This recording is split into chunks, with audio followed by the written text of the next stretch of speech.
Good morning, everyone.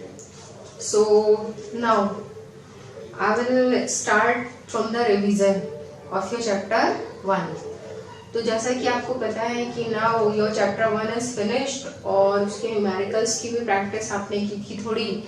बाकी जो भी प्रॉब्लम्स होगी, जितने भी न्यूमेरिकल्स हैं या जो भी हैं, that time to time I make you understand. Okay, तो अब आपको क्या करना है, जो आपका चैप्टर 1 फिनिश हुआ है उस चैप्टर 1 को मैंने एक बार स्टार्टिंग से जो है वो जो भी आप पढ़ कर आए हैं इन क्लासरूम और हियर इन ऑनलाइन, वो सब कुछ एक बार फिर से आपको रिवाइज करना है पूरा. क्योंकि जब आप स्टार्टिंग से उसको पूरा पढ़ेंगे, रिवाइज करेंगे, तब आपको और अच्छे से समझ में आएगा. ओके, तो देखिए अब आपको करना क्या है. यहाँ पर याद होगा जो चैप्टर 1 आपने यानी कि इलेक्ट्रिसिटी जो पढ़ा था, तो चैप्टर 1 इलेक्ट्रिसिटी में आपने स्टार्टिंग से सबसे पहले टॉपिक से जो भी पढ़ा है, तो उसमें बहुत सारे फॉर्मूले हैं. क्योंकि आपका जो सिलेबस है उसमें सारे जो चैप्टर हैं वो सभी फॉर्मूलों वाले या वैसे नहीं हैं. कुछ सिलेक्टेड ऐसे हैं जिनमें फॉर्मूले और न्यूमेरिकल ज़्यादा हैं. जैसे एक तो आपका चैप्टर 1 इलेक्ट्रिसिटी है और दूसरा जो है आपका दैट इज लाइट, वो आपको बाद में स्टडी करना है. ओके, तो सबसे पहले याद होगा आपको जहां से आपने पढ़ा था वो टॉपिक था आपका इलेक्ट्रिक चार्ज. ओके, तो इलेक्ट्रिक चार्ज एक्चुअली क्या होता है. तो इलेक्ट्रिक चार्ज का मतलब जहां से इसकी स्टार्टिंग होती है, प्रीवियस क्लासेस में आपने कितना पढ़ा है इलेक्ट्रिसिटी के बारे में, या फिर उसमें कितना एक्सप्लेनेशन था, तो छोटे क्लासेस में बहुत कम होता है. जो मेन इलेक्ट्रिसिटी या जो मेन फिजिक्स जो स्टार्ट होती है that is from class 10. Okay, तो इलेक्ट्रिक चार्ज के बारे में मैंने आपको बताया था कि चार्ज क्या होता है. जैसे आपने देखा होगा कि जब हम कॉम से हेयर्स को कॉम करते हैं, तो हेयर्स को कॉम करने के बाद कॉम को अगर हम किसी बहुत लाइटर चीज के पास ले जाएं, जैसे छोटे छोटे पेपर्स हैं या फेदर है, तो वो उनको अट्रैक्ट करना स्टार्ट कर देता है. तो ये अट्रैक्शन जो है ये किस रीजन से है, क्योंकि वैसे तो आपको पता है कि अट्रैक्शन अगर कोई चीज कर सकती है तो दैट इज मैग्नेट. मैग्नेट जो है वो आयरन पीसेस को या अदर मैग्नेट को अट्रैक्ट या रिपेल करती है. लेकिन ये कौन सा अट्रैक्शन है, ये कौन सा फोर्स है जो यहाँ लगना स्टार्ट होता है. तो तब जाकर वहां पर, क्योंकि जो बेसिक इलेक्ट्रिसिटी है उसकी स्टार्टिंग यहीं से हुई थी कि जब दो चीजों को रब करते हैं तो रब करने के बाद उनमें कुछ ऐसी प्रॉपर्टीज आ जाती हैं दोनों अलग अलग सब्सटेंसेस में, कि दोनों सब्सटेंसेस जब किसी दूसरे सब्सटेंस के पास में लाए जाते हैं तो या तो उसको अट्रैक्ट करते हैं या फिर उसको रिपेल करते हैं. तो ये जो प्रॉपर्टी थी, ये प्रॉपर्टी को जब स्टडी किया गया तो पता चला कि अब फिर से एक बार देखते हैं, हो सकता है आपने केमिस्ट्री में ये सब पढ़ा हो, कि जो सब्सटेंसेस होते हैं उनको अगर हम ब्रेक करते जाएं तो हम बहुत छोटी छोटी यूनिट्स पे पहुंच जाते हैं. जैसे अगर एक चॉक पीस की बात करें, तो चॉक पीस को जब आप तोड़ना स्टार्ट करेंगे तो छोटे छोटे पीसेस बनते जाएंगे, और तोड़ेंगे और ज़्यादा छोटे पीसेस बनेंगे. फिर ऐसी सिचुएशन आ जाएगी, कुछ ऐसे पीसेस भी होते हैं जो नेट आई से दिखाई नहीं देंगे, माइक्रोस्कोप की हेल्प से देखने पड़ेंगे. तो जब चीज़ों को ब्रेक करना स्टार्ट किया तो पता चला कि इन लास्ट जहाँ हम पहुँचते हैं वहाँ पता चला मॉलिक्यूल्स होते हैं. मॉलिक्यूल्स को और ब्रेक किया गया तो पता चला एटम्स भी होते हैं, एटम्स की प्रेजेंस होती है. और जब एटम्स को का इंटरनल स्ट्रक्चर स्टडी किया गया तो पता चला कि एटम के अंदर होता क्या है. जो एटम का जो शेप होता है वो इस तरह का होता है, स्फेरिकल. ठीक है, तो एटम का ये जो स्फेरिकल शेप है, इस स्फेरिकल शेप में एक एक्सपेरिमेंट था रदरफोर्ड ने किया था, अल्फा पार्टिकल स्कैटरिंग एक्सपेरिमेंट. और वो स्कैटरिंग एक्सपेरिमेंट ये था कि उन्होंने ऐसे करके, एक मटेरियल था गोल्ड फॉइल थी, तो मतलब वो जो भी सब्सटेंस था उसको सामने रखा और यहाँ से कुछ पार्टिकल्स का बम्बार्डमेंट किया. अल्फा पार्टिकल्स का बम्बार्डमेंट करने का मतलब ये था कि वो ये पता करना चाह रहे थे कि ये जो एटम है, इस एटम के अंदर एक्चुअली क्या होता है. तो जब वो पार्टिकल्स जो इससे टकराने आ रहे थे, वो जब इससे टकराए तब पता चला कि एटम का जो सेंटर वाला पार्ट है वो बहुत सॉलिड है, बहुत मैसिव है, बहुत छोटा सा है. जैसे कुछ ऐसे फ्रूट्स जो होते हैं ना जिनके बीच में सीड्स होते हैं, तो सीड्स इतने रिजिड होते हैं कि आप उनको जो है वो आसानी से नहीं निकाल सकते. बहुत सॉलिड होते हैं, बहुत छोटी सी जगह में रहते हैं. तो उसी तरह का स्ट्रक्चर इसका था कि एटम का जो सेंट्रल पार्ट था वो बहुत ज़्यादा वैसा था, स्ट्रॉन्ग, रिजिड, मतलब उसको वहां से हटाया नहीं जा सकता था, उसको किसी रीजन से ब्रेक नहीं किया जा सकता था। जो पार्टिकल टकराने जा रहे थे वो जब सेंट्रल सॉलिड वाले पार्ट में पड़ते हैं तो वो वापस उसी डायरेक्शन में आ जाते हैं, यानी कि जो लाइंस यहाँ थी, ये जो सीधी लाइन जा रही है पार्टिकल्स की, ये जब इससे टकराएगी तो वो वापस आ जाएगी, टकरा भी नहीं पाती है, उससे कुछ डिस्टेंस से ही वापस आ गई। उसका मतलब सेंटर वाले पार्ट में इतनी स्ट्रेंथ थी कि वो किसी चीज से ब्रेक नहीं हो सकता था। तो ये जो है एटम की स्टडी करने के लिए ये वाला जो कॉन्सेप्ट था जो रदरफोर्ड ने दिया था, ये बहुत इंपॉर्टेंट था। इससे क्या पता चला, आपको ये सब तो नहीं पढ़ना है, आपको बस मैं एक चीज बताना चाह रही हूँ कि चार्ज आता कहाँ से है। तो उसके लिए ये जो सेंटर वाला पार्ट है इसको एक नाम दिया गया न्यूक्लियस। ओके, तो एटम का जो सेंट्रल पार्ट होता है उसको कहा गया न्यूक्लियस। उसकी प्रॉपर्टीज बताई गई, तो वो बहुत हैवी होता है, वो बहुत छोटे से स्पेस में होता है और उसके अंदर भी पार्टिकल्स की प्रेजेंस होती है। न्यूक्लियस के अंदर भी पार्टिकल्स पाए जाते हैं। तो पता चला कि न्यूक्लियस के अंदर जो पार्टिकल्स पाए जाते हैं वो कौन से होते हैं, वो होते हैं प्रोटॉन्स एंड न्यूट्रॉन्स। प्रोटॉन्स और न्यूट्रॉन्स जो है वो कहाँ होते हैं, न्यूक्लियस के इनसाइड। और न्यूक्लियस के बाहर एक और टाइप का पार्टिकल था जो न्यूक्लियस के बाहर रेवोल्यूशन कर रहा था, लगातार न्यूक्लियस के चारों तरफ चक्कर लगा रहा था, राउंड लगा रहा था। इस पार्टिकल का नाम क्या था, इलेक्ट्रॉन। ओके, तो ये तीन तरह के पार्टिकल्स पाए जाते हैं। कहाँ पाए जाते हैं, एटम के अंदर, इलेक्ट्रॉन्स, प्रोटॉन्स, न्यूट्रॉन्स।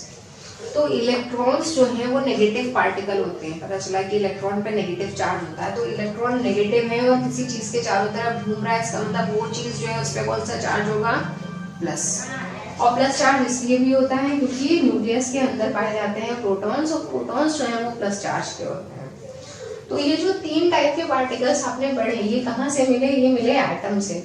तो पहले माना गया है कि सब्सटेंस को ब्रेक नहीं कर सकते, छोटे पार्टिकल्स में डिवाइड किया, मॉलिक्यूल को ब्रेक नहीं किया जा सकता था, वो भी ब्रेक हो गया एटम्स में। फिर पता चला एटम भी ब्रेक हो सकता है, और एटम के जो सब एटॉमिक पार्टिकल्स हैं, जो सब पार्टिकल्स हैं, वो कौन से हैं, प्रोटॉन्स, न्यूट्रॉन्स और इलेक्ट्रॉन्स। ओके, तो इन्हीं को बोला गया चार्ज। तो एक्चुअली चार्ज का जो बेसिक मीनिंग है, मतलब मोस्टली चार्ज किसको बोला जाता है, जिस चार्ज का यूज होता है वो है इलेक्ट्रॉन्स, क्योंकि प्रोटॉन्स और न्यूट्रॉन्स तो न्यूक्लियस के इनसाइड होते हैं और न्यूक्लियस के बारे में भी मैंने बताया बहुत स्ट्रांग होता है। तो प्रोटॉन्स और न्यूट्रॉन्स को तो न्यूक्लियस से बाहर नहीं निकाला जा सकता।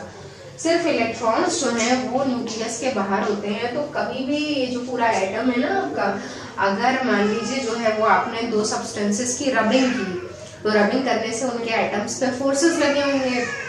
तो उनके एटम पे जब फोर्सेस लगते हैं तो फोर्स लगने से क्या होता है कि उनके जो इलेक्ट्रॉन घूम रहे थे, राउंड लगा रहे थे, वो इलेक्ट्रॉन अगर वीकली बॉन्डेड है, लूजली बॉन्डेड है, किससे, न्यूक्लियस से, न्यूक्लियस से बहुत ज्यादा टाइटली बॉन्डेड नहीं है, तो वो इलेक्ट्रॉन बाहर निकल आते हैं न्यूक्लियस एटम से। और जब इलेक्ट्रॉन बाहर निकल आते हैं तो जिस भी सब्सटेंस से, जिस भी एटम से इलेक्ट्रॉन बाहर निकला, तो इलेक्ट्रॉन पे खुद होता है नेगेटिव चार्ज। एक नेगेटिव पार्टिकल है, आप सोचिए एक नेगेटिव पार्टिकल किसी चीज को छोड़ के बाहर चला गया, तो उस चीज पे कौन सा चार्ज आ गया, प्लस, क्योंकि माइनस का बाहर निकलना क्या कहलाएगा, प्लस। जैसे किसी चीज से प्लस अगर चला जाता है तो उस पे साइन माइनस का आएगा, वैसे जब माइनस मूव होता है तो sign will be of plus. तो ये जो है ये बहुत इंपॉर्टेंट कॉन्सेप्ट है, आपको ये याद रखना है कि इलेक्ट्रॉन्स जो है वो नेगेटिव चार्ज होते हैं, और जब इलेक्ट्रॉन किसी चीज से बाहर निकलते हैं तो उस पर प्लस का साइन आता है, और जब इलेक्ट्रॉन किसी को मिलते हैं तो उस पर जो है वो माइनस का साइन आता है, क्योंकि इलेक्ट्रॉन कैसे चार्जेस हैं, माइनस, नेगेटिव। ओके, तो अब यहाँ पर आपको डिफाइन करना है इलेक्ट्रिक चार्ज को, कि एक्चुअली इलेक्ट्रिक चार्ज होता क्या है। तो जैसा कि मैंने आपको बताया कि इलेक्ट्रॉन कैसे चार्जेस हैं, माइनस। तो इलेक्ट्रॉन जिस भी सब्सटेंस को मिलते हैं, आपने दो सब्सटेंसेस की रबिंग की, तो रबिंग करने से क्या हुआ कि एक दूसरे ने फोर्स लगाया एक दूसरे पर, और एक से इलेक्ट्रॉन निकला दूसरे पे चला गया, जिससे निकला वो कैसा हो गया, प्लस, जिस पे गया वो कैसा हो गया, माइनस। ठीक है, तो एक बन गया प्लस और दूसरा बन गया माइनस। अब इस प्लस के साथ में आप दूसरा कहीं से प्लस लेकर आए तो ऑब्वियसली वो उसको रिपेल करेगा। इस माइनस के साथ में आप दूसरा माइनस लेकर आए तो ये इसको रिपेल करेगा। और अगर इस प्लस के साथ में आप माइनस लेकर आए तो क्या करेगा, अट्रैक्ट करेगा। तो इसका मतलब कि ये जो पूरा फिनोमिना है अट्रैक्शन और रिपल्जन का, कि एक सब्सटेंस दूसरे को अट्रैक्ट कर रहा है, दूसरे को रिपेल कर रहा है, इसका सबका रीजन क्या है? तो इसका सबका रीजन क्या है? Only electrons. इलेक्ट्रॉन्स ही तो रीजन है। तो अगर हम इलेक्ट्रिक चार्ज को एक्सप्लेन करें तो डेफिनेशन क्या बनेगी कि इलेक्ट्रिक चार्ज क्या होता है? तो it is the property of elementary particles. ये क्या है? ये प्रॉपर्टी है। किसकी प्रॉपर्टी है ये? एलिमेंट्री पार्टिकल्स, इन्हीं का नाम है। प्रोटॉन्स, न्यूट्रॉन्स और इलेक्ट्रॉन्स जो है वो बेसिक पार्टिकल है, सबसे छोटे पार्टिकल माने जाते हैं, तो इसलिए इनको बोलते हैं एलिमेंट्री पार्टिकल्स। लेकिन मेन एलिमेंट्री पार्टिकल कौन सा है जिसकी हम बात कर रहे हैं? इलेक्ट्रॉन। तो डेफिनेशन मैंने ये आपको लिखा ही है, फिलहाल ये तो रिवीजन चल रहा है कि electric charge is the property of elementary particles by which the substances attract और रिपेल ईच अदर। जिसकी वजह से क्या होता है, सब्सटेंसेस जो है वो एक दूसरे को या तो अट्रैक्ट करेंगे या फिर रिपेल करेंगे। ओके, तो ये आपका इलेक्ट्रिक चार्ज का पोर्शन है जो आप पढ़कर आए थे। अब बात करते हैं चार्ज से रिलेटेड कुछ और चीजों की, जैसे कि चार्ज की प्रॉपर्टीज। चार्ज की क्या क्या प्रॉपर्टी है और चार्ज का फॉर्मूला क्या है, सिंबल क्या है, बहुत सारी चीजें हैं।